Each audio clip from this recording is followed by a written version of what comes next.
Hello, good evening, and welcome to the Sunday Night Breakdown. Daniel Routledge and Dave Forrester with you as ever to go through all the action, of which there wasn't very much this week in the British Basketball League. A break for international games that didn't happen. So let's do the four games that did happen. And just before you start, it did a good job that game didn't happen, because if all the fans had been there, then Pretty Patel had cancelled all the visas. Pretty good job that it was accidentally cancelled before that. Before that bit of performative nonsense. Indeed. Anyway, well, she only cancelled it for Sunday, so I think they'd have been all right on Monday, wouldn't they? Right, let's get into the action. Sheffield Sharks 77, Surrey Scorchers 66. Still no Jules Dangakodo for the Scorchers, although he did a bit of a workout before the game, so maybe not too far away. Legend Robertin is a little bit longer, I think. It'll be a while. Our first look at Des Ringer. We didn't know anything about him, Dave. Was he everything you were dreaming of? He was. Not bad at all. Not bad, Dan. I'd given up on that. I didn't think I could ever top last week, you see, so I hadn't prepared anything at all. I thought he was to play it straight for a moment, I thought he was a solid defensive-minded centre with decent positioning, decent ability to verbalise. Probably not the most skilled offensive player. Looking at his numbers from Germany, that would kind of suggest that. Kind of a solid role player maybe in the BBL. Certainly wasn't afraid to kind of become involved in the game, put himself in there. But overall, it was kind of a bit of a slow game for you guys, wasn't it? Yeah, it was. I mean, it was a different Surrey, to be fair. Yeah. They were much better defensively, much better defensively. Yeah. Early on, Thomas was scoring, Teo was scoring. Glasgow, the only guy going for Sheffield, but it was a bit of a grinded out game. Yeah, Sheffield. I mean, it's just starting on Sheffield. Beginning of the game, it really kind of hit me where as to where the difficulties are, because they've got a really solid backcourt and some shot makers, but they struggled to get anything out of their centres. They went into Del Pesce. I think Del Pesce early. I'm not mixing up games here, but he couldn't finish at the rim. Then they went into Cook, and he had 2 minutes whereby he was pulled out almost immediately because he didn't make plays. And kind of the difficulty with that is that if you're working hard to get the ball inside and you're getting the ball at your big man 4 or 5 feet from the rim and you're not scoring, then suddenly that can stop everybody else from getting into their flow. And they've got a lot of kind of offensive weapons. And there's nothing wrong with forcing the ball inside, but you got to finish. Eventually, someone's got to finish. Yeah. And they haven't quite got that point whereby they've got a reliable finisher at the rim. They have guys who can go off, who can do it. And I thought that slowed them down early, because it took everybody else out of their shots. They didn't get their shots. Wallace didn't get his shots. Nichols didn't get his shots. And as you say, Surrey actually moved the basketball, and which meant that they were able to set up on defense. And when you look at them, I mean, I don't know I saw them in person.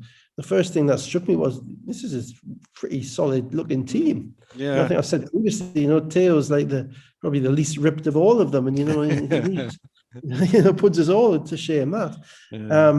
So when you look at the team that they started, Davis, Hamrick, Teo, Ringer, and Thomas, they're all units. They all got some. So if they're back in the half court, they're actually a half court team. Yeah. Now, they've always played up. They've been playing up and down all season, and that doesn't suit those 5 guys. So they control the tempo, but you can always control the tempo when the opposition are missing bunnies at 5, 6 feet from the rim, and you're challenging them. And then, as you say, Thomas got going on the 3-point line, and they made enough shots. They made enough plays to kind of stay in the game, and it kind of meandered at the halftime. I thought I was more watching the other game ahead of watching yours, I'm afraid. No, it was one of those where they I mean, Davis made a few plays, and they did get out a little bit, but they never really got more than sort of 5 or 6 points. There was a point in the second quarter, and I think the guys on the TV nailed it,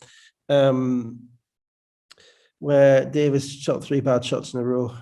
And there were a lot of shots he shoots, you'd think, oh, bad shots until they go in. So they're not all bad shots, as it were, but 3 early shots out of rhythm, and Sheffield got going the other direction.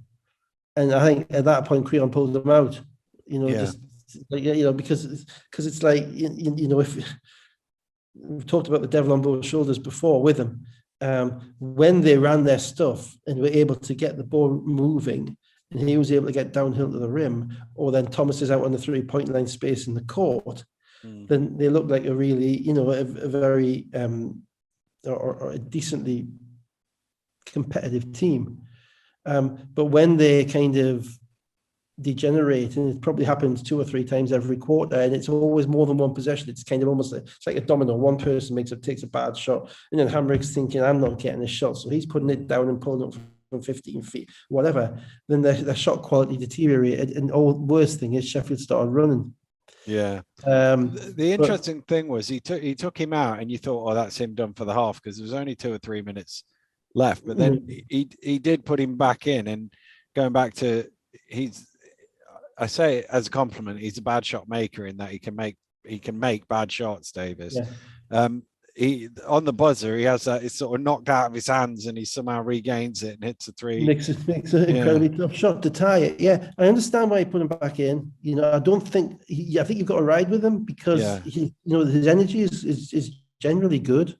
Yeah, it probably could be a little bit more focused, but we probably talked about him as much as any player in the league this year. Yeah. He's the best scorer too. He's the best scorer. His energy is good. He's not a guy who's ever going to say is dogging it.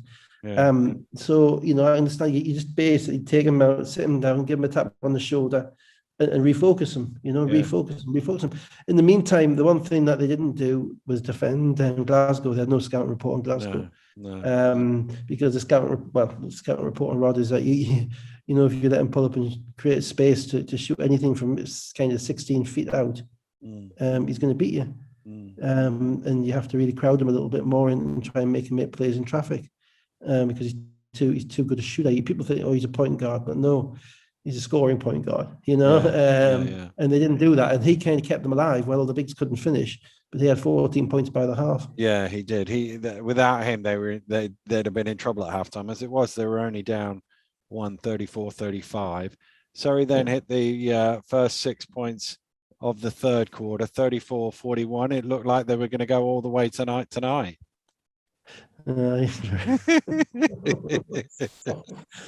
hang on a minute. I'll come back tomorrow. Just let me speak. This has to stop, Dan. This has to stop. You're really throwing me. I'll put you off. Yeah, they did. It looked like they had a shot, didn't it? I mean, it kind of watching it on the sofa. It's like, oh, hang on a minute. They're here. But again, then I think Sheffield went 10-0, 12-0, and the Sheffield's run coincided with Surrey not getting good looks. That's what it ultimately came down to. So, Sheffield are a good half-court defensive team, so that's why it was always going to be one of those games. Once Surrey kind of dug in that way, it was going to be that kind of trench style game, and eventually, as the third quarter and the beginning of the fourth quarter wore on, I found myself just watching it thinking, where are Surrey going to get good looks here? Because Hamrick really didn't get many touches. He was Davis is, as you say, he's going to make the odd shot. He's going to make some shots. Teo still isn't fully healthy and wasn't shooting the ones he's meant to. And Ringer and Thomas, other than Thomas's 3-point line, really didn't offer much in the way of finishing. And then McLemore, it was the one game that they really needed McLemore to come in and give them something off the bench. And McLemore is one of those guys you can go for 20 and 15 minutes if you're not careful, but he's just come back, he hasn't played. So his rhythm was off and he missed some shots that they needed him to make. And then you're thinking, well, where's the offense? And ultimately there wasn't enough. There wasn't enough, yeah. And eventually Johnson's offense got going for Sheffield. Yeah, it was a 10-0 run that you just talked about there, 44-41. And then with 8 minutes to go, they were only down a point, 55-54, but then Johnson just caught fire. He had a 3, Glasgow had a 3, Johnson dunked, Sharks scored 14 in a row. Yeah, and it was one of those strangling runs. It wasn't kind of that explosive run. It was one of those runs over a period of time whereby they just couldn't create anything in the half court, and Sheffield weren't turning the ball over to get run outs. I think maybe Surrey wore down a little bit. On top of that, they're playing a new guy, who's playing his first game. which always impacts the team, always makes it harder. I thought they put a lot of faith in him. I was very impressed that he took the microphone on for Sky. You know, first game in the league. I'll put the mic on. Dear me. Hello, guys. But overall, it was interesting. After the most interesting thing for me was afterwards, and on the various interviews that come up on Twitter and whatever, and on TV even. You know, Sheffield weren't particularly happy with the way that they played. They were talking about how they hadn't really started playing until the fourth quarter, that their energy wasn't really what it needed to be. Which I thought was probably accurate, but I think also it kind of just to a little bit underestimated the amount of the difficulty that Surrey actually presented them with. Yeah, you know, with the size in the defense. You know, basically Surrey did not let themselves get scored on easily in the interior. And it was only when Sheffield started making shots, it was Glasgow in the first half and Johnson in the second half, that they were able to break the game open. But Surrey just need to, you know, they would kill, you know, that team. They're an American short at the moment. They're still one American short, I think, because they've got Davis, Hamrick, and now Ringer. No, they've got Thomas as well, my fault. They've got all four. So, you know, yeah, they need someone who's 6 foot tall, who's quick as a whatever a quick thing is, quick as a Routledge pun, and quick as a bat out of hell. Quick as a bat out of hell, yeah, absolutely. And just to kind of change the speed of the game, and they're not going to have that the rest of the way, I don't think. So this is going to be the way they're going to play. They're going to be probably a harder out, but they're going to have to find a way of creating some offense. It might be McLemore's the guy who has to give them it, you know, to get them from that 65 to 80. Glasgow had 19 points, 5 rebounds, 7 assists. Antoine Johnson with 17 points, 15 in the second half, 10 in the fourth quarter. 28-0 the bench scoring in favour of the Sharks. Davis with 19. Ain't no doubt about it. Thomas was barely 17 and he barely missed. 5 of 8 from 3-point range. Yeah. I'm done now. Hamrick with 14. But signs of encouragement for Surrey. There is, but there's your difference. You know, Johnson has 20 points off the bench and McLemore has none. You know, that's a, you know, and that's not blaming. That's just the way the game, and Raftopoulos probably as well didn't have any. So. You know, that's just tough to get over. You know, those guys are going to wear down after a while. Some rock and roll and brew on the way home. Yeah, absolutely. Right, let's move on. London Lions 81, Plymouth City Patriots 83. No Justin Robinson for the Lions. Jordan Spencer is officially gone. We were wondering that last week. No Kofi Josephs for the Patriots. LVC Dusha was on international duty. They did have Antonio Williams, and as we know, 2 out of 3 ain't bad. I'm doing this off the top of my head now. They signed. They also signed Troy Simons, but he was there. He wasn't playing, so I don't know if there was visa issue or some sort of thing because he played today. Not a ton in this game. I thought watching it back. Josh Ward-Hibbert came in. He was active and helped get the Lions a couple of baskets ahead, but there wasn't really much between them.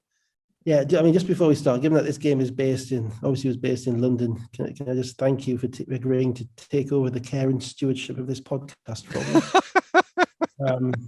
You know, because obviously it's something I'm quite keen on divesting myself of in case the International War Crimes Tribunal at The Hague come after my Geordie oligarchy.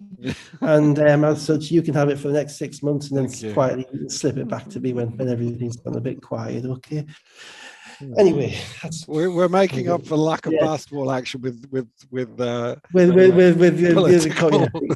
political comment. I apologize. And to be fair, guys, if people are watching this think, well, I didn't tune in for the politics and turn off, that's tough. Turn off. Anyway, moving on. I mean, this was a topsy-turvy game all over. I'm still, and I remain perplexed by what London are doing with Ryan Martin. Don't see it. I don't see why you start him. I think it impacts a lot of what they do in relation to their spacing. He's a clearly a talent. He is a talented player. We know that, but he hasn't played for a long time. He hasn't been in the trenches with them all the way until February, and then he's come in and started them. And the knock-on effect of him starting means that Washburn starts at the 3, and I'm not convinced, and haven't been probably since October, that Washburn is a 3 in the BBL. You know, it just changes everything about them. You know, Washburn needs to be involved in action. He needs to be setting screens and popping. He needs to be defending someone physically. He doesn't need to be chasing threes around on the perimeter. He needs to be defending the ball, be it the point guard or even a big guy. But you know, their best matchup in this game for Hassan was Washburn, and because of the lineups, he never got anywhere near him.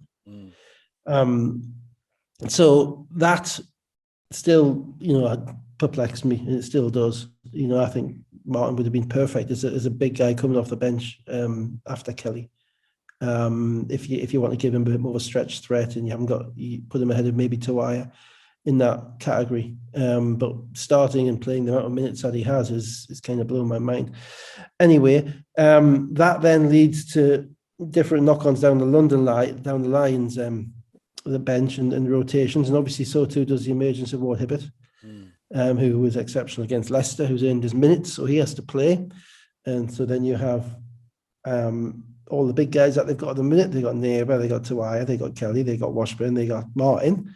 So you've got to find a way of getting those guys minutes. And ultimately, I thought that they came up against Plymouth in a team that knew its rules better than the London team did. Yeah. That said, London's talent was enough to take them away early.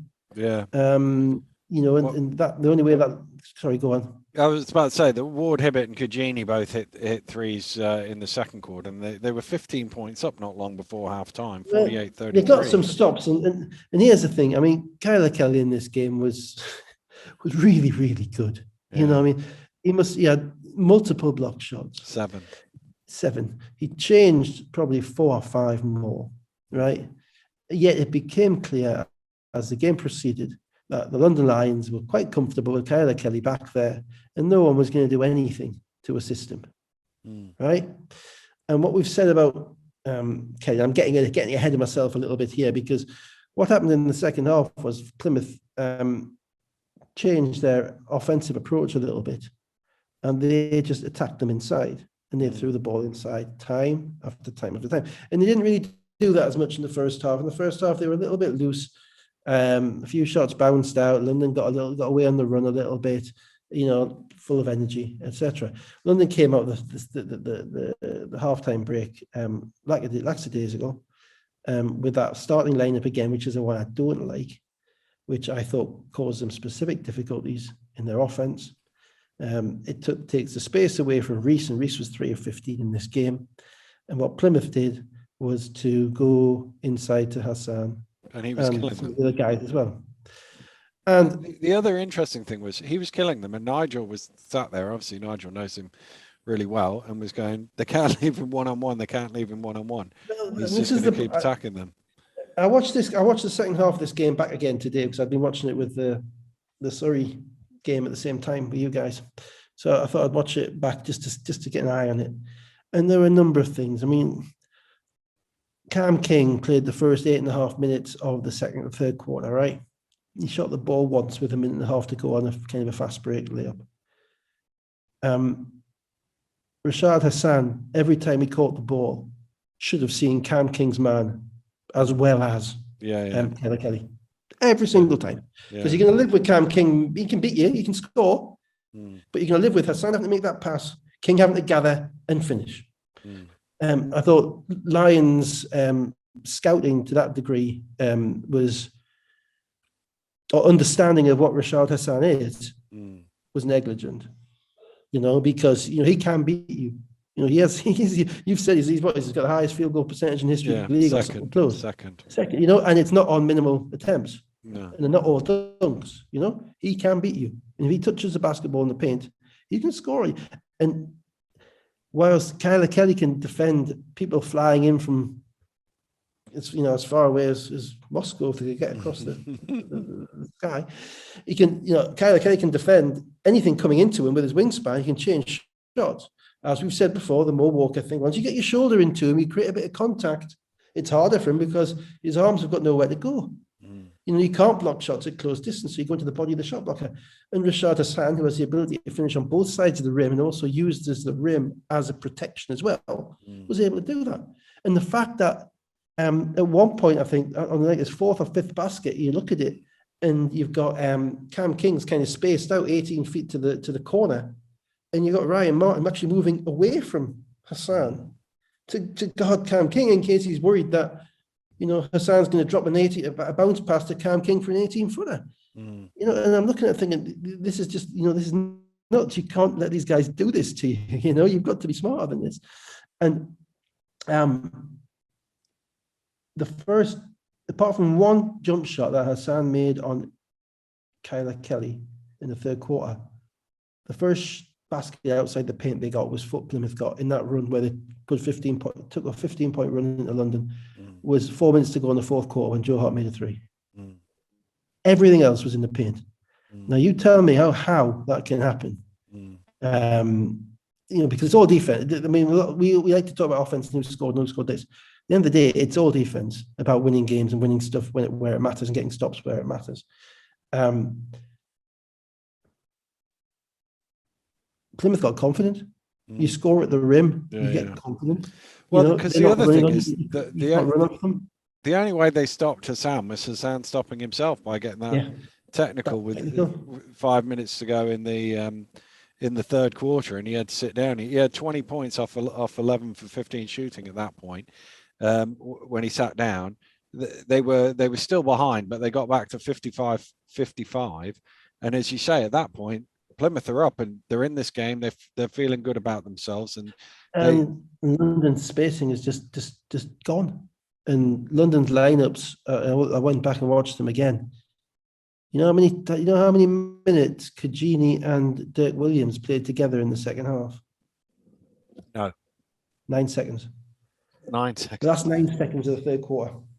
Kajini played the last 3 minutes of the third quarter, and that was it.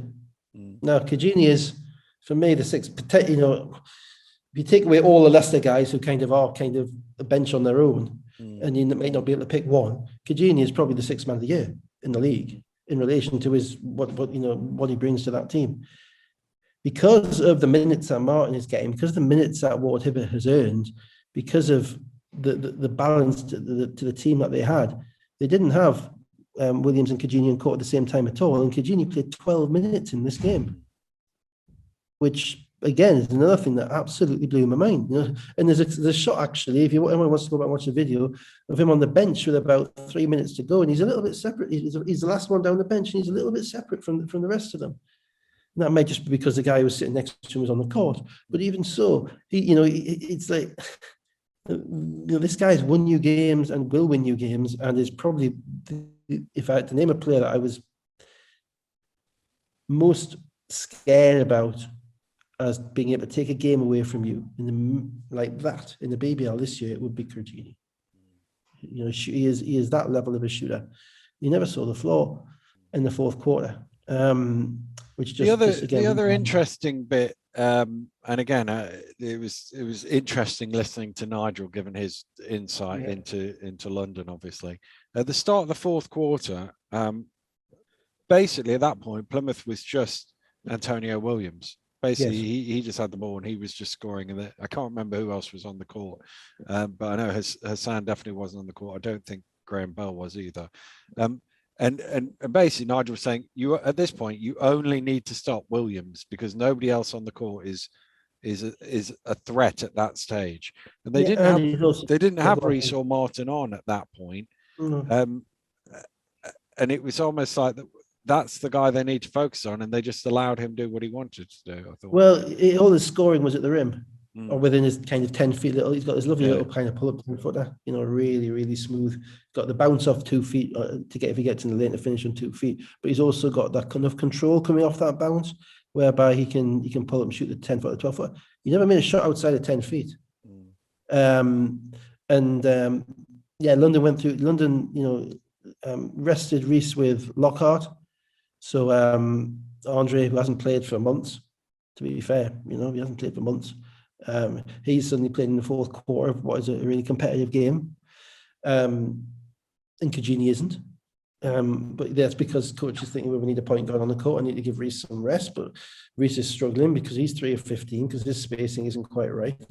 And actually, just going back to it, if anybody wants to go back to it again, the difference when you have the two bigs as opposed to the one big is just immense, because the first play of the third quarter, Martin's in the low block where nobody's been all season for London. They've not been looking at throwing it down there at all. And then Kelly has to find somewhere to go.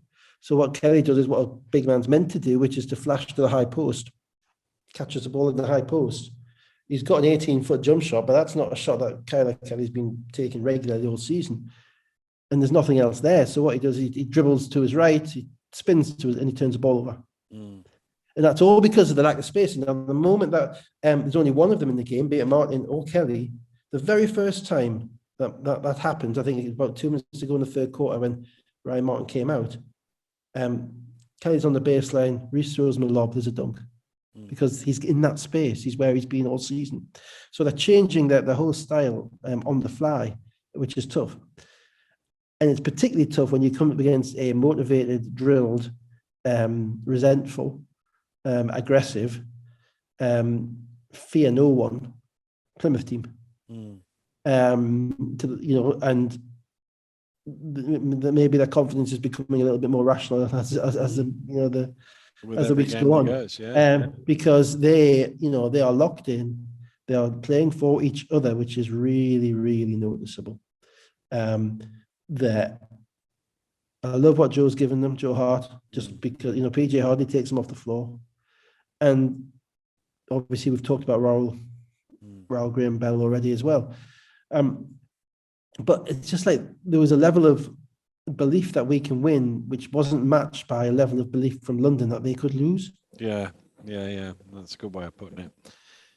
And that's dangerous because you have to have the appropriate fear. Yeah. Popovich, you have to have appropriate fear, which means you have to know that Hassan can score 30 on you. And they didn't believe that, or either they didn't believe that, they weren't minded to do anything to stop that. And as I say, the best matchup for Hassan would have been Washburn, because he's got the quickness and the quickness to get in front of him to contest the catch, and also to stay behind him and the body to kind of body him up a little bit. He never got anywhere near him because London have got so many other big guys that Washburn has to play the three. So Plymouth had been 1 of 12 from the 3-point line, and then Joe Hart made a 3, Raoul Graham Bell made a 3, Dirk made one in between, but then our 2 points ahead with 3:44 to go. Hassan scores. It's a 4-point game with 2:36 to go, and suddenly the momentum was with Plymouth, and then there was a play where Williams misses, and Hassan was boxing out. Really, I mean, he had such. I don't know where the London defenders were, because he was in prime position. He didn't score first time, but he gets his own rebound. And puts it back up, and a minute 40 to go, they're up 8. Yeah, I think Bell had a dunk in transition in that time as well. And here's the crazy thing, right? Even when they're up 8, Reece is coming down the court, and you almost see the belief, we're going to win. They're still coming down. London's still coming down. They're still, I don't know if they had any. I don't know if it's a question of just overconfidence or respect or whatever. But I didn't ever see any particular urgency in the Plymouth guys. A little bit in the London guys, sorry, a little bit of frustration, but whatever. And they did, and they got a couple of threes. I think Washburn nailed a 3. Washburn hit a 3 to make it 76-81. Then back the other way, Ubiara just gets to the rim. Scored at the rim again. It was a procession basically to the rim for Plymouth. 76-83. Dirk at the top of the 3. It was the top of the key. Sorry, it was a good challenge by Hassan, but he's capable of knocking that 3-point shot down, Dirk, and he does. And it's 79-83. And again, I think this is the London thinking they're always going to win. And then Graham Bell tried to dunk it, perhaps just make sure it goes in. Misses. 45 seconds to go, and it's Lions ball, and they go to the pick and roll with Reece and Kelly, and lob to Kelly, and he rim checked it, but actually was fouled as well. So he was Hassan's 5th foul. He makes both free throws. It's a 2-point game with 38 seconds to go. Yeah, and that lob play has been the staple of their season. It is the centrifugal force around which their whole offense is based. So it's what gets what makes defenses think, because not only do you not like giving up 2 points, no one likes being dunked on, right? No one. So it makes you think about that. It allows Reece space to show his panoply of skills, and it allows a little bit of extra space for the shooters on the perimeter. So they came back to that. Kyler Kelly, knocks down 2 foul shots. That's what he's meant to do. And then they played decent defense down the other end. They did. Yeah, they pressured the ball really well, and in the end, Joe Hart got his shot blocked by it came out to him for a 3, and I think it was Josh Ward-Hibbert diving out. They've got the ball back, 18 seconds to go, but Plymouth by that point had only committed 1 foul, and Joe Hart knew this, and I think he was only on 1 foul as well as a player. So he ran back, immediately fouled, just to allow them to set their defense up. Yeah, it's just yeah, that's right. Sorry, it's just on me. I mean, just to kind of reiterate the point without wishing to sound like the aforementioned broken record. The lineup they finished with was Reece, Williams, Ward-Hibbert, Washburn at the 4, and Kelly at the 5. Right, that's the line. If that's the lineup, if that's your finishing lineup, that's where you prefer to have those guys play. Then you've got to get close to having something like that at the beginning of the game as well. That's like, it might not be the lineup you're going to finish with. You might be, but if you have you have players playing different spots, and in that spot we're talking about, in that situation, particularly Washburn playing a different spot when he's finishing to when he's starting, that is not easy. Now 18 seconds. Now Joe is, I think, because this isn't the first time Joe's taken a smart foul. Probably ever since he didn't foul Dan Clark, to be honest, all those months ago. And to be fair to him, I think he's probably close to the lead at the top of the leaderboard in the Forrester Mensa Cap Award in relation to doing smart things on the court without doing ridiculously dumb things, i.e. don't let the referees know that you're deliberately fouling, let them call in sports. And understanding time and game. Because it's happened a couple of times recently whereby he's acted in a pretty kind of European way. That's entirely a compliment. So he takes that foul in transition, which was the best one, because once you take that foul in transition, it allows you to set your defense up. Everything is different. And it was just a kind of a little nudge, and there was no chance. And there was somebody there, so he didn't even have to run to there. He's done it deliberately to go and exactly. And then they called a timeout. They called a timeout. And Nigel again made the call on commentary, is actually what you've got to draw up in timeout here is what is the play in 2 plays in advance? Because first of all, you're going to get 2 fouls. So you could almost leave that one knowing there's another foul and then call the timeout. But you've got to talk through that. They seem to run the same play twice on the out of bounds.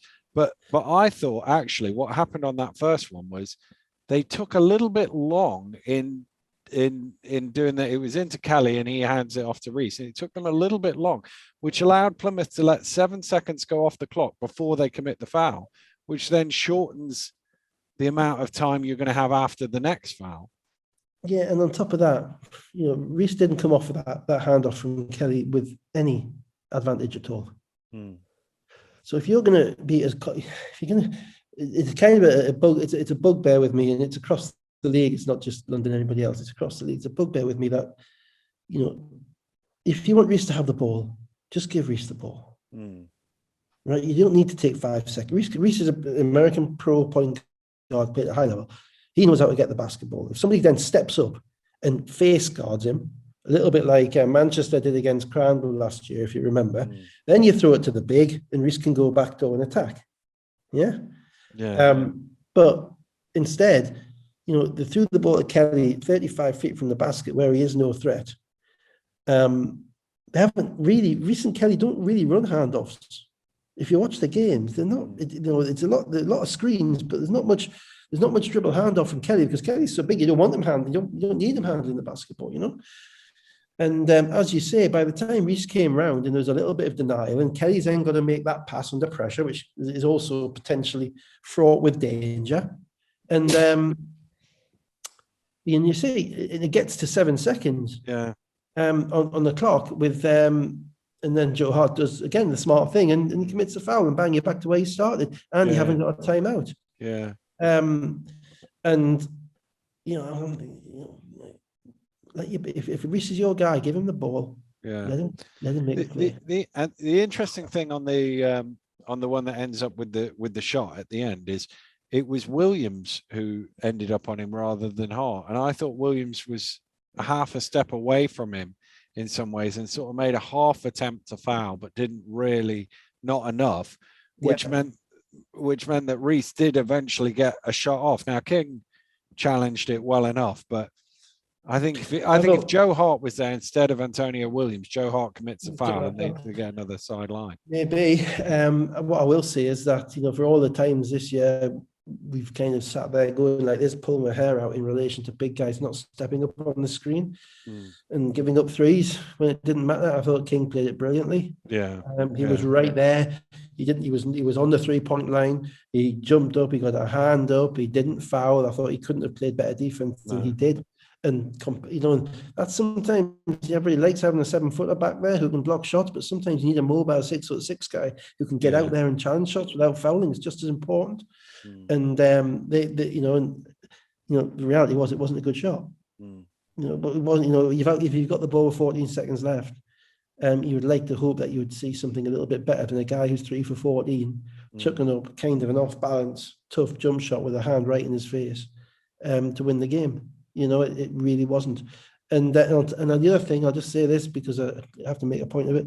Raoul Graham Bell pulled down a rebound. Yeah. And that rebound with that ball was live when that shot came off the rim. Yeah. Someone's got to get that rebound. So don't underestimate the significance of that rebound. Because they're only down 2. So if London get the rebound, put it back in, we'll go to overtime. Another winning rebound, another play that he made. Plymouth are a hell of a story. I was thinking about it today. I can't remember a team going from as bad as they were early in the season, and I say that with respect to with his talent deficient, given all the challenges that they had, the results that they were having, to I think they were 7-2 since January 1st at the end of this game. Somebody asked me for the league table since then. I think they were 7-2, and where they are now. And now you just look at them and you go, they're one of the other teams. You know what I mean? There's that big morass of teams, depending on where you draw the line, from 3rd to 8th or 9th, or from 2nd to 8th or 9th. They're just one of those teams that could be anywhere in the table, aren't they? They are, and obviously they're not the same team they were. 4 of the guys who finished the game. But I can't remember a team ever changing that significantly. No, I can't think of anybody. There's some teams who, like even the Plymouth Raiders team of last year, they got much better as the year went on. But they weren't that. You know what I mean? I couldn't think of anybody that had gone from.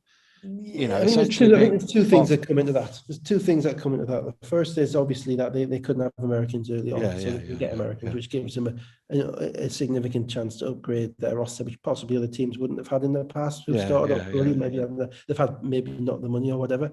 And the second thing is you don't underestimate the experience of a guy who's won like X thousand BBL games. Yeah, true. What Paul, whatever, is very good at is knowing the league, knowing his team, working out what works for his team. He didn't get carried away on Kofi Joseph dropping 46 points and throwing the ball to Kofi every time. Coach, he didn't. There's nothing. He's understated. He's like little, like the Wizard of Oz. Behind the curtain, just pulling the levers. But he knows what it takes to win in the league. He's recruited Americans who can help him get from that kind of that bottom level to kind of the semi-top level. He's got another one coming in now.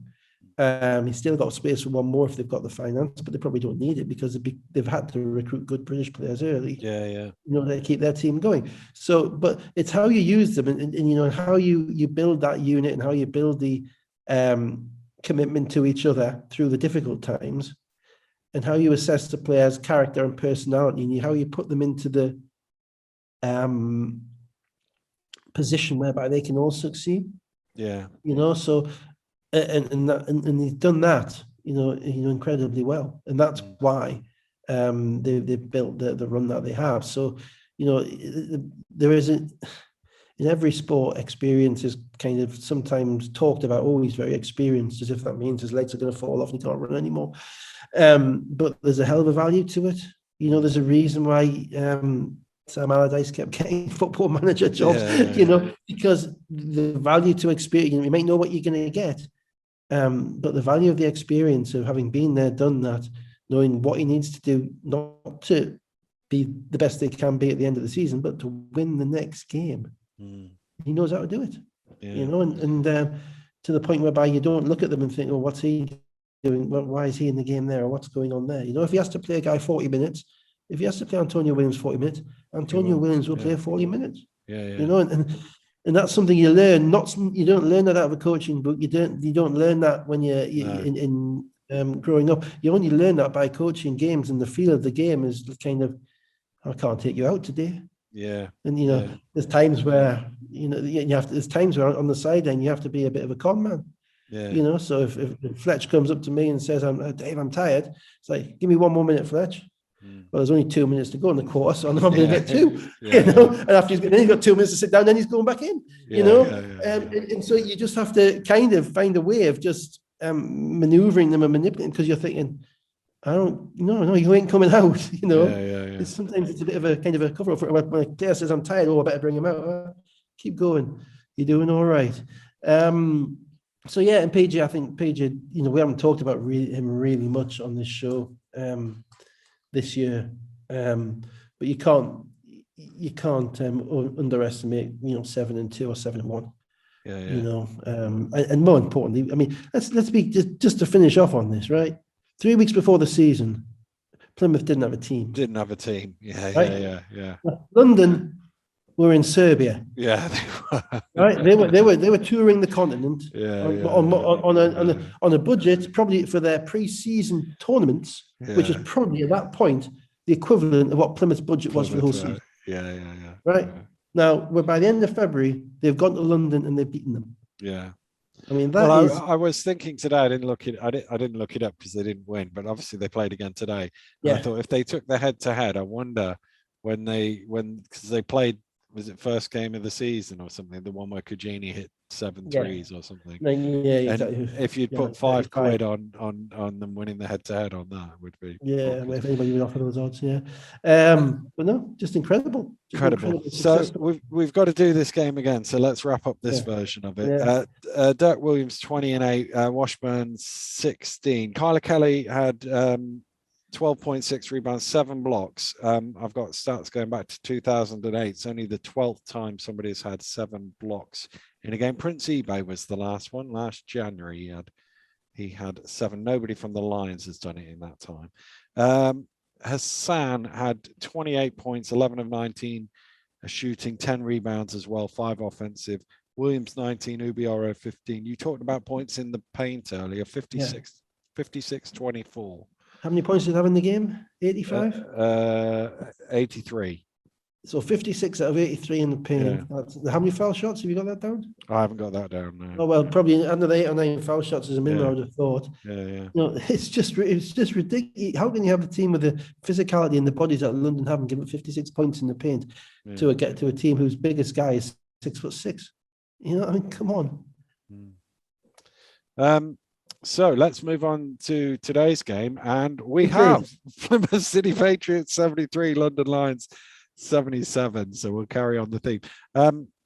Simons did play this time. Lions only played 7 players. Josh Ward, Hibbert, Chris Tarbier, and Dre Lockhart were on the stats, but they didn't play. I was at my son's game watching this, so I didn't have the volume up loud enough to know if they mentioned anything about that on commentary. No, I mean, there's a couple of things about this. I'm going to have a word about the BBL first, because this time last week, obviously we were just dissecting a bench clearing, not a brawl, because it wasn't a brawl. No. Whatever he calls them brawl, because it's alliterative, as opposed to fight or whatever. It was a bench clearing thing, which disqualifications were made, and for which certainly previously suspensions have been issued, which would run for 7 days from the day of the game.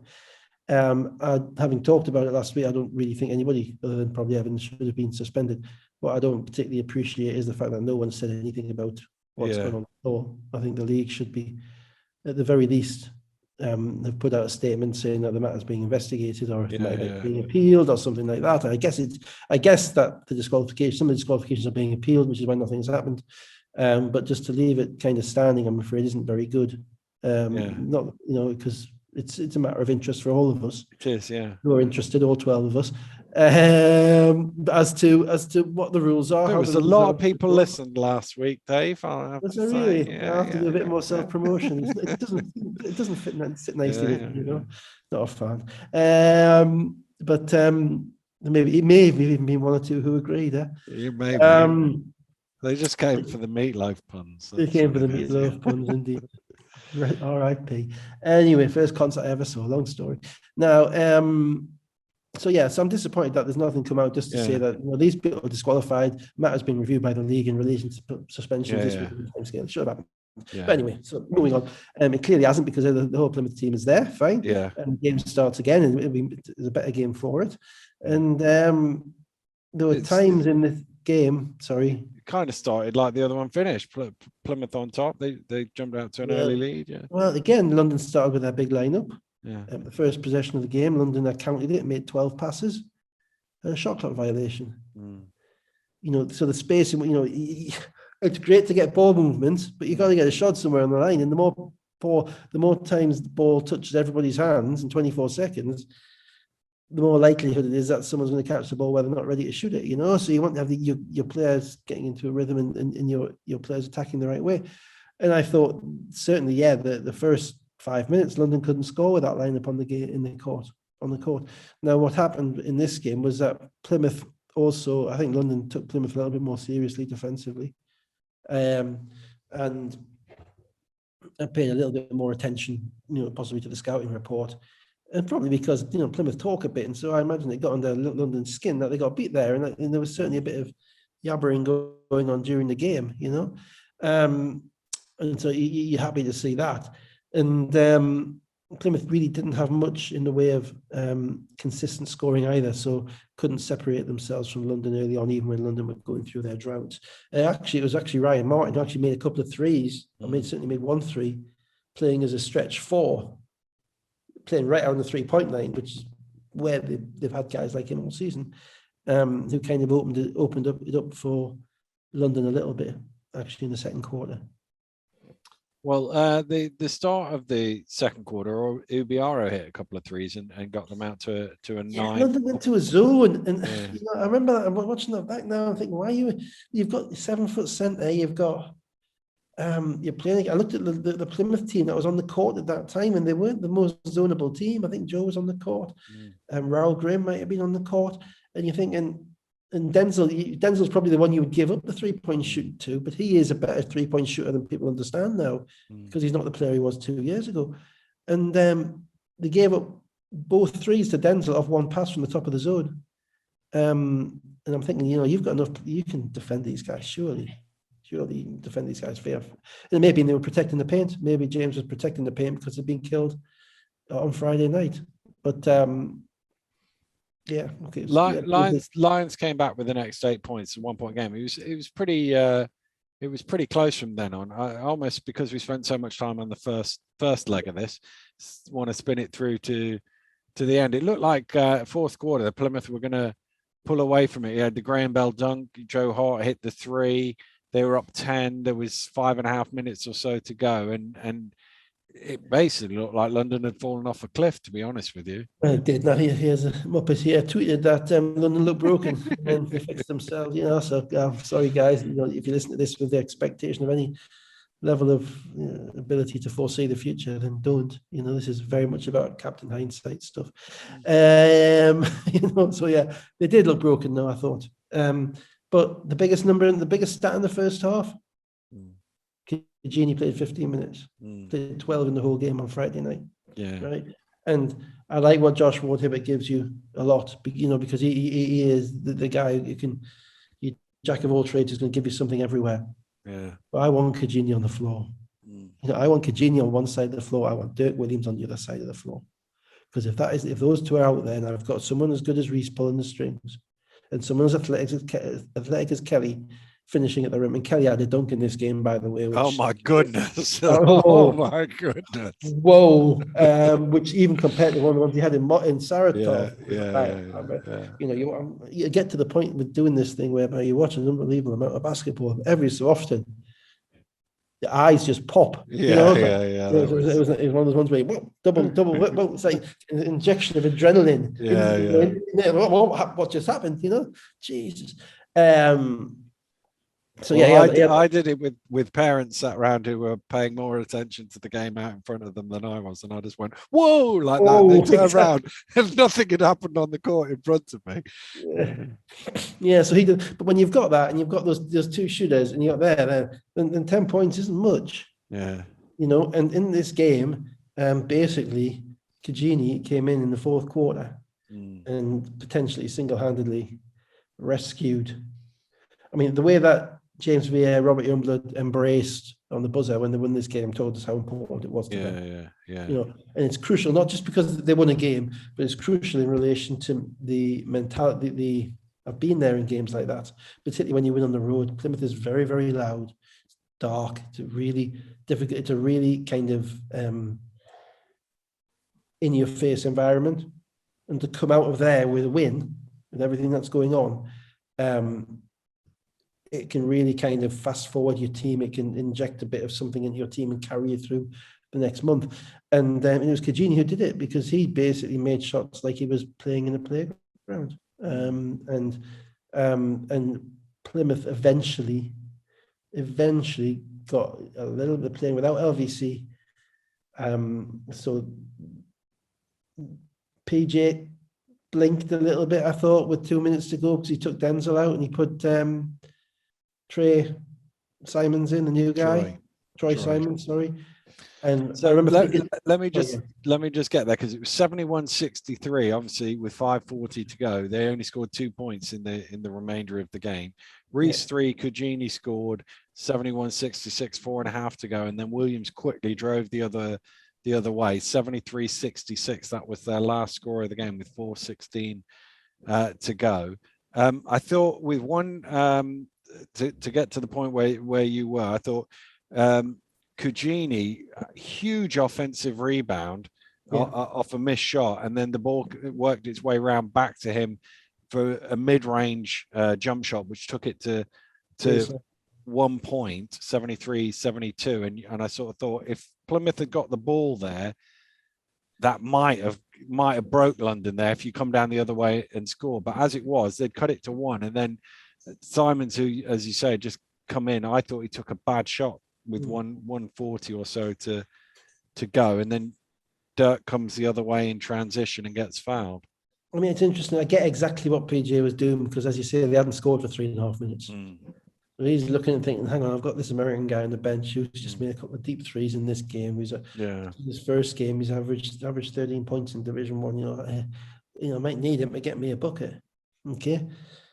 And you've got that little devil in your head saying, yeah, but he's not been here. He's not attuned to it. This is the highest pressure point of the game. But and the other shoulder is saying, yeah, but he can get me a bucket. He can get me a bucket. And our mindset was always you go with the guys that you know. You go with the guys that you put the time in with, that you've worked with, and you stick with it. And I think PJ agreed with that, because 30 seconds later, we took him out. It was like, okay, actually, no, I'm going to go back to Denzel. And so that made me, when that happened, I thought to myself, that's a little bit of a reach. Might have been understandable reach, but it's a little bit of a reach. As you say, put up a bad shot. But the London at this point had, I think Washburn had fouled himself out on a technical from memory. And they had Cagini, Williams, and Reece in the game at the same time. Yeah. And that's the lineup that played 9 seconds together in the second half on Friday night.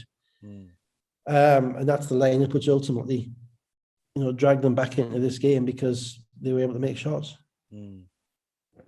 So Dirk got fouled in transition, made both free throws, 73-74 with 1:35 to go. Timeout called, and then out of that timeout, I just thought the ball stuck with Williams. And then he just sort of settled for a shot. I didn't think that's been a pattern, really. Down, they've struggled to get the ball into Hassan down the stretch in games, or he's struggled to finish when he's got it. And if you actually go back the last 3 or 4 games that they've played, and they've played quite a lot of games in short notice, Williams has had the ball in his hands quite a lot, and obviously he made the shot against Manchester to win the game. Against Bristol, he had some pretty ill-advised shots at the end of regulation, because the whole defense is loaded up on him, or should be. And he has the athleticism to get his shot off, but it's a little bit like Stanley Davis. He has to get to his spot. If he gets to his spot, it's a good shot. If he doesn't get to his spot, he's not really a bad shot maker, if you know what I mean.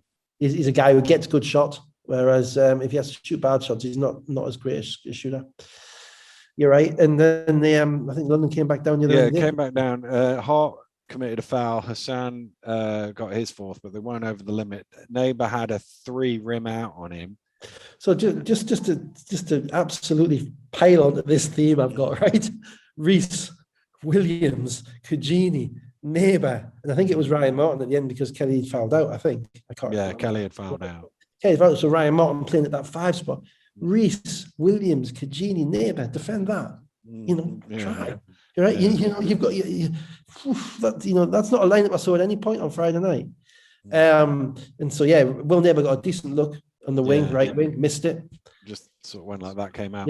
And then there was the pass cross court to Ubiaro, which I didn't think was a great pass. And then Dirk Williams ends up stealing it, and then Cugini. That just on that play. That's because again,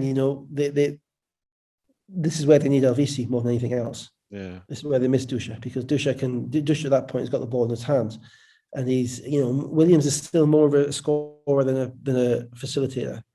And I'm quite sure if Alvisi hadn't been, dropping points for Albania, he would have been there and he'd been in the game at this point. If the ball ends up in Raoul Graham's hands on the wing, not in an attack position for him. He tends to want to shoot the ball from the top or to go down in the post. He's kind of a straight line guy. So he's not really comfortable with it, but he hasn't got a point guard who's coming to get the ball. Which he would otherwise do. He'd dribble up maybe for a handoff. I'm not sure where Williams was at that point. And Ubiaro is also not a point guard who really wants the ball at that point. So he's thinking, I've got to throw it to somebody, but he does what you don't do. And he threw it basically, as you say, across court. Well, Dirk is quick, long, athletic, and basically threw the ball away. But that's all because they haven't got Dusha in the game on the bench available. And then Cugini with the dagger 3 to basically win the game. Yeah, and this play, I watched it back. I'm not happy if I'm Plymouth. They didn't communicate well. It was a simple horn set. Or even maybe a screen. I'm trying to think, but it ended up like a horn set and a flare screen for Cugini. But Cugini was the one who set the screen. It was a horn set. Cugini comes and sets the screen. Yeah. And at that point, Joe Hart, who was on Cugini, actually switched onto Reece. Right. Now, that's fine. He shouts that switch off. That's fine. But Cugini flares out way out to the far side. So there's absolutely no way that Williams, who had initially been on Reece, can get back to Cugini. Okay. But Ryan Martin in the middle steps out to the 3-point line to set that screen to stop Williams getting back to Cugini. Yeah. And I'm probably not explaining this very well. But Rashad Hassan is the guy who has to see that. And he is closer to Cugini than Williams is. And the minute that Ryan Martin steps out to set that screen, Hassan has to flare across to Cugini to take that shot away. And Hassan is basically fixated on Reece. But he doesn't need to be fixated on Reece because Hart's back in front of him by then. So that allows Reece to throw the skip pass to Cugini. Williams has no chance because he's got to cover like 20 feet in about 2.5 seconds, about 2 seconds, and he's got to get past Ryan Martin in the way. And Hassan is stood there guarding Ryan Martin, who's not playing any active part in the game. And they didn't defend that well. I mean, London, to be fair, they ran it great. They got exactly what they want. But that's what Cugini does. That's what Williams does. The gravity that they have, they spread the court and they kill you. And great shot, but he was always going to make that shot, I thought. And make it, he did. Graham Bell did did miss a 3, but they were down 4 anyway, so it didn't really matter. Hassan with 15 and 8, 6 of 14 compared to how we shot last week. In the first game. Williams Friday, yeah. 13, 5 of 15. Graham Bell 12 points, 4 of 10. Dirk Williams, he didn't shoot particularly well, but he had 17 points. Kajini had 17 points. Reese 15, 6, 9 assists, 6 turnovers though. Halfway through this game, fourth quarter, when it looked like London were going to lose, I was sort of looking up some numbers on them, and I'm going to give them anyway, even though they came back and won, because they're still pertinent. Why waste the work? Well, exactly. Well, it was more the fact that at the time they were on 62 or something, or 63 points. Yeah. Because in the BBL games, whilst Vince was the coach, they averaged 90.7 points per game. Yeah. James Veer, when he became coach, the first 2 games they scored 100 points, but since then they've been averaging 79 points per game, and that's just a massive drop off. And it's sort of the different tempo. Yeah, the thing that London had earlier in the season was they would just outscore you, so you just couldn't keep pace with them. Whereas now, if they're only going to average high 70s, that pulls everybody back into play in a way that they weren't in play earlier on in the season. Also, you're reinventing yourself on the fly, which is always difficult for players. You know, you're reinventing the way that you're playing. So but you don't have, to be fair to a coach, you've got to give them a month of pre-season. If this is the way we want to play, this is the team I want, I'm going to put it into, this is how we're going to do it. Now, James didn't have any of that. He's not had a pre-season at all. No. So he had 2 decisions. He has to decide how much does he go with what was there before, or how much does he change? You know, you do want to change because you want to demonstrate that you're your own person, know that you've got your own ideas, which think I can make more out of what I've got. But change begets disruption as well. And unfortunately, he hasn't got the month off that the training camp will provide to deal with all that disruption. He's got to do it on the fly. That's why that win tonight was so important to them, because if you lose that game, then the belief of the players in what's going on is going to really dissipate. You know, and because you've got the most important thing you've got to look after more than anything else isn't the league table, isn't the order, it's your own locker room. You've got to look after your own locker room. You've got to make sure that they're all focused on whatever it is that you're focused on and try and keep that going. So that's why that win was so important to them. And it's really if you think about it, it's absolutely bizarre because, you know, Plymouth hadn't won a game before Christmas, right? And they've got the same coach. He's won 7, right? Yeah. London only lost about 2 games before Christmas. They changed their coach. It's generally in all aspects, it's the other way around. You know, never happened before whereby we've had a team which was kind of zeroing in on first or second in the league, which has changed its coach in January. It's just never happened. You don't get many changes in the BBL anyway, but certainly that's just never happened. So we're all kind of watching a gog from afar, but I think that's indicative of the change in spacing, the change in way that they're going to win. Now, look, they beat Leicester with that playing that way. So it's not going to work. You know, it's just different, and difference brings difficulties. I think what I would say to London is that they, if they're interested at all in listening, is that what they need more than anything is a rotation, where the guys are comfortable with who's playing and when, and how we're going to play and when. You know, well, who's my first unit? Who's my second unit? Where's the ball going to be when it matters? I think that starts and finishes with Washburn. They have to decide what Washburn is.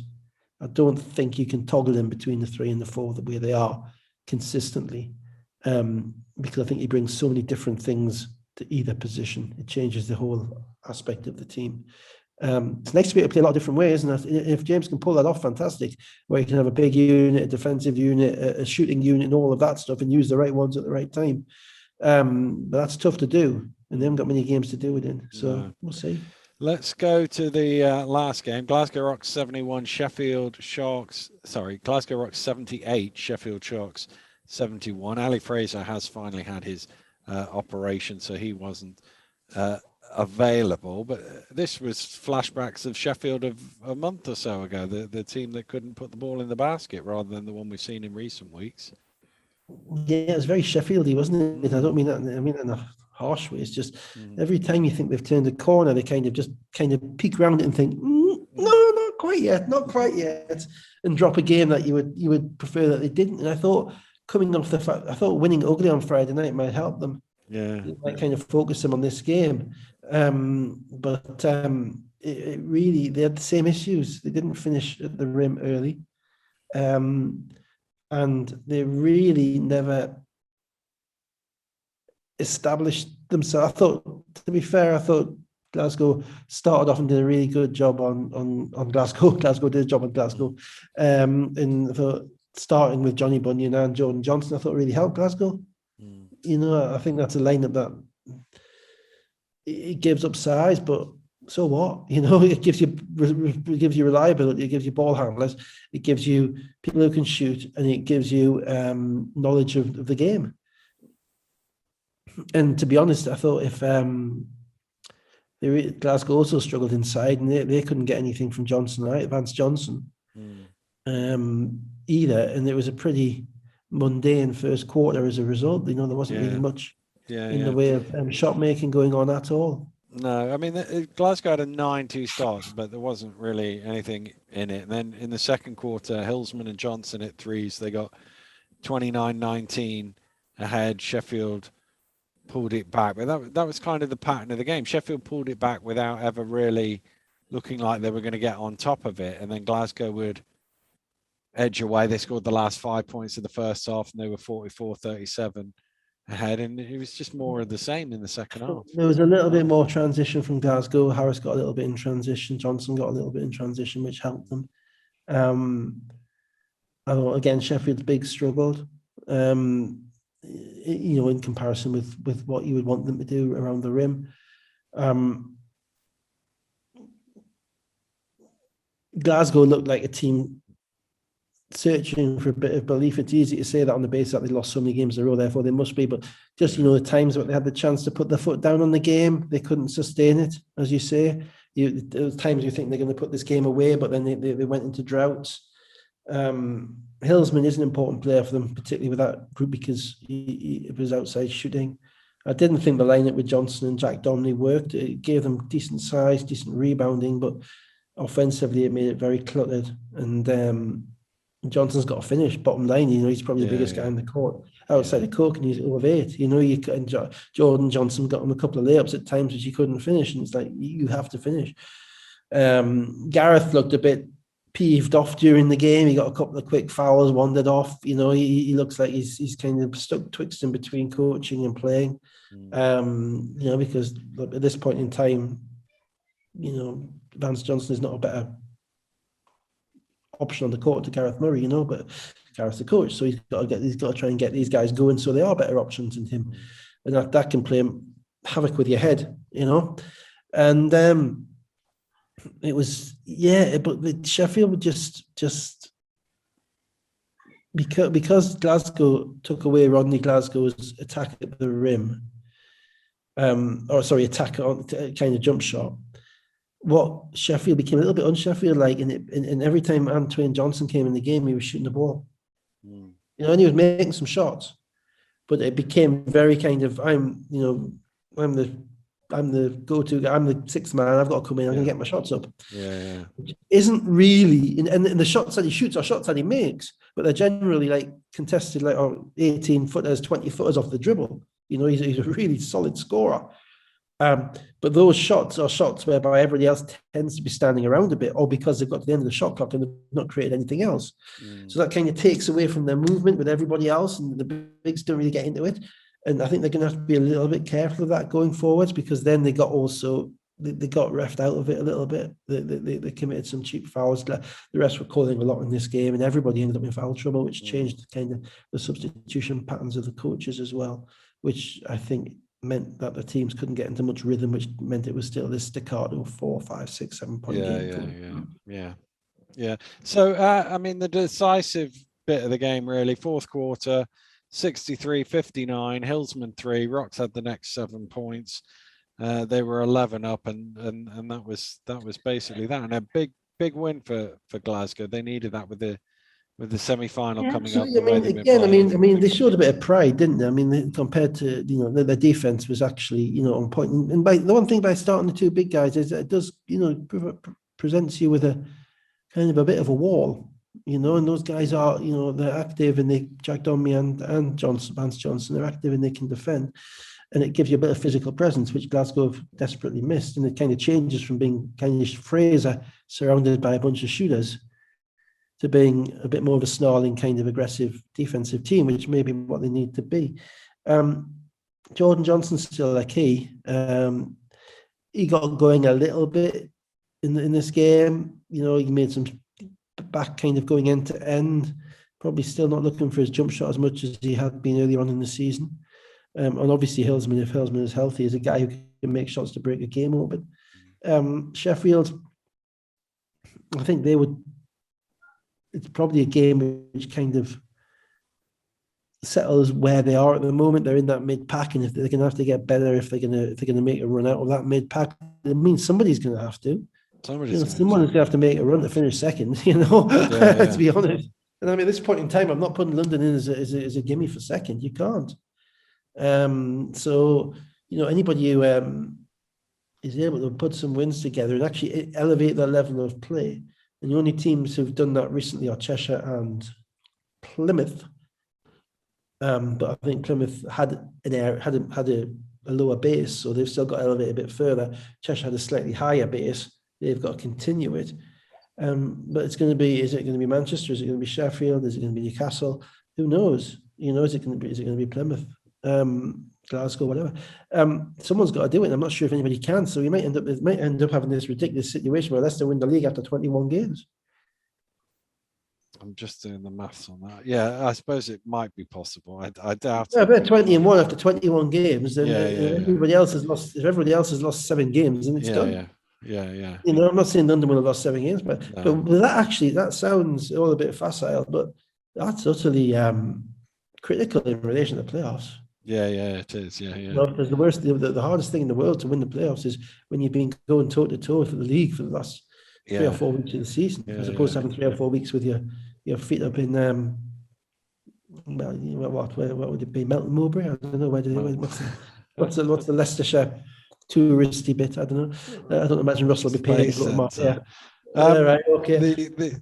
So let's just finish this game off, and we'll get into the league table. Johnson 18 points. Jordan Johnson 18 points, 5 assists, 40 minutes he played. Hillsman 16 and 8. Johnny Bunyan had 14. Hillsman was off the bench. Antoine Johnson 22 points in 26 minutes off the bench. Wallace 13. They only had 24 points in the paint. So let's get to the league table. Leicester top 14 and 1. London are 1, 2, 3, 4, 5, 6th, 7 and 4, and Bristol are 8th, 6th and 6th. Those would be the second and third if you did it by losses.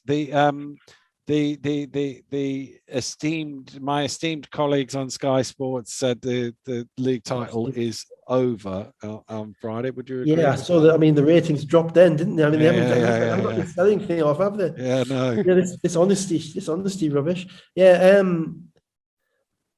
I can't say it's over until London have one more loss. Yeah. I was the same. I think if London had lost today, then I'd be like, that's it. Yeah. I think what the one on Friday did is it means Leicester could lose the head-to-head and still win the league. Yeah, but I mean that could have happened anyway, couldn't it? Because it's I mean it could, but I think I think London would become favourites had they not lost on Friday. I think London would become favourites if they win the meeting at Morningside. Yeah, whereas now I don't think that'd be the case. Unless Leicester have lost another game since then and London haven't. I think the reality is Leicester lost in the trophy, so they don't have the 2 trophy semi-finals to worry about. Yeah. You have to look at their next 7 games. In reality, if they win 6 of the next 7 games, it's absolutely done. They've won 14 of their first 15, so I can't see why they win 6 of the next 7. Yeah. And they have that focus, which I don't think any other team at this point in time has. The closest rivals, London. The coach said that they were, trying to peak for the end of the season. Everybody else is fighting their own demons, be it Manchester falling down, be it Newcastle trying to become something, be it probably everybody apart from Cheshire who are quite happy, but they're 10 and 8, so they're not going to beat Leicester in the league. No. So, so this is what it is. So just run through the rest of the table. Second place is Cheshire 10 and 8, as you say. Third place is Sheffield 9 and 7. I mean, it's bonkers, some of these. thing is where they are in the table. Manchester are in 4th, 8 and 7. Newcastle 5th, 8 and 8. Then London 7 and 4. Plymouth 7 and 11. Bristol 6 and 6 in 8th, and Glasgow, that one was important for them there, 5 and 10 in 9th, and Surrey at the bottom 1 and 13. So I mean, there's just a massive morass of teams. Yeah, I mean, there's every possibility you could end up with having 8 teams in the league who finish under 500. Yeah, which would statistically, for a geek like me, pretty remarkable. Find 8 out of 11 teams finish under 500 or less, but that could happen when everybody beats each other and one team is miles ahead. I mean, I don't know. I mean, every game. That's it. Sorry, I thought London were done with 5 minutes ago. I was confident enough to tweet it. I mean, come on, what do I know? But what it does mean is that week for week, it becomes very difficult to sort of look at it and think, well, they're definitely going to win this week, or they've got no chance next week. Keep your money in your pockets, fellas. Don't bet people. It's a mugs game. Yeah, but it is this year. I mean, it is this year with the way some of these games are being played. And there's going to be the end of season heat up because we're now at the end of February and the league season finishes, 3rd week of April. So there's only 7 weeks left, maybe 7.5 weeks left. And most teams have at least 10 games to play. So there are going to be a lot more double-header weekends and a lot more long podcasts. Yeah, indeed. So that's something to look forward to. Let's right. Okay. I feel like I ought to end on a Meatloaf lyric, and I can't think of anything. Hang on, it's all coming back to me now. No, it's all right. No. So we will, like a bat out of hell, be gone when the morning comes. Have a great week, everybody. Goodbye. Well.